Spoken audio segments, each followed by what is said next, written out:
जय श्री कृष्ण दोस्तों, life style with God में आपका स्वागत है। दोस्तों, यहाँ पर हम श्रीमद् भगवत गीता के चौथे अध्याय का अध्ययन कर रहे हैं, जिसका नाम ज्ञान कर्म संन्यास योग है। आज हम 34वें श्लोक का अध्ययन करेंगे। भगवान ने ज्ञान यज्ञ की और उसके फल रूप ज्ञान की प्रशंसा की।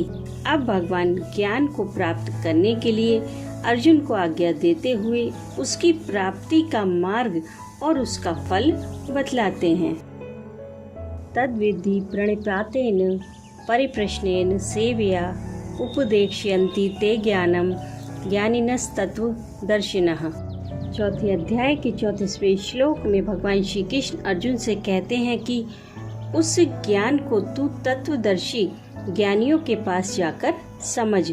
उनको भली भांति दंडवत प्रणाम करने से, उनकी सेवा करने से और कपट छोड़कर सरलता पूर्वक प्रश्न करने से वे परमात्म तत्व को भली भांति जानने वाले ज्ञानी महात्मा तुझे उस तत्व ज्ञान का उपदेश करेंगे।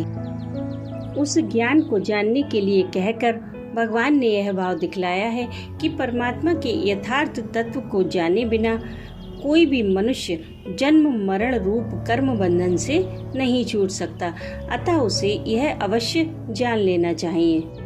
यहाँ पर तत्वदर्शी ज्ञानियों से ज्ञान को जानने के लिए कहकर भगवान ने यह भाव दिखलाया है कि भगवान के बार बार परमात्म तत्व की बात कही जाने पर भी उसके न समझने से अर्जुन में श्रद्धा की कुछ कमी सिद्ध होती है। अतएव उनकी श्रद्धा बढ़ाने के लिए अन्य ज्ञानियों से ज्ञान सीखने के लिए कहकर उन्हें चेतावनी दी गई है। अब समझते हैं कि प्रणिपात किसको कहते हैं और सेवा किसको कहते हैं। श्रद्धा भक्ति पूर्वक सरलता से दंडवत प्रणाम करना प्रणिपात कहलाता है और श्रद्धा भक्ति पूर्वक महापुरुषों के पास निवास करना, उनकी आज्ञा का पालन करना, उनके मानसिक भावों को समझकर हर एक प्रकार से उनको सुख पहुंचाने की चेष्टा करना, ये सभी सेवा के अंतर्गत आते हैं। अब समझते हैं कि परिप्रश्न किसको कहते हैं। परमात्मा के तत्व को जानने की इच्छा से श्रद्धा और भक्ति भाव से किसी बात को पूछना परिप्रश्न कहलाता है। अर्थात मैं कौन हूँ, माया क्या है, परमात्मा का क्या स्वरूप है, मेरा और परमात्मा का क्या संबंध है, बंधन क्या है, मुक्ति क्या है और किस प्रकार साधन करने से परमात्मा की प्राप्ति होती है इत्यादि अध्यात्म विषयक समस्त बातों को श्रद्धा भक्ति और सरलता पूर्वक पूछना ही परिप्रश्न कहलाता है। प्रणाम करने से, सेवा करने से और सरलता पूर्वक प्रश्न करने से तत्वज्ञानी तुझे ज्ञान का उपदेश करेंगे। इस कथन का क्या अभिप्राय है? क्या ज्ञानी जन इन सब के बिना ज्ञान का उपदेश नहीं करते? उपयुक्त कथन से भगवान ने ज्ञान की प्राप्ति में श्रद्धा भक्ति और सरल भाव की आवश्यकता का प्रतिपादन किया है। अभिप्राय यह है कि श्रद्धा भक्ति रहित मनुष्यों को दिया हुआ उपदेश उसके द्वारा ग्रहण नहीं होता।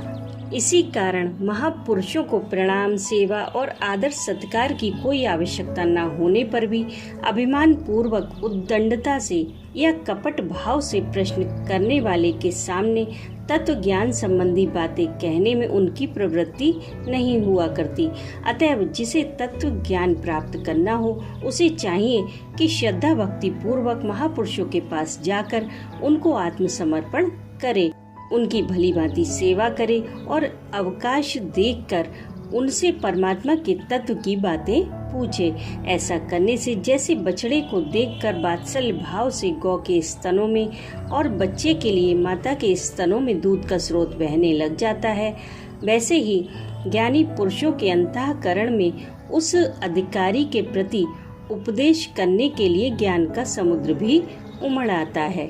राधे राधे।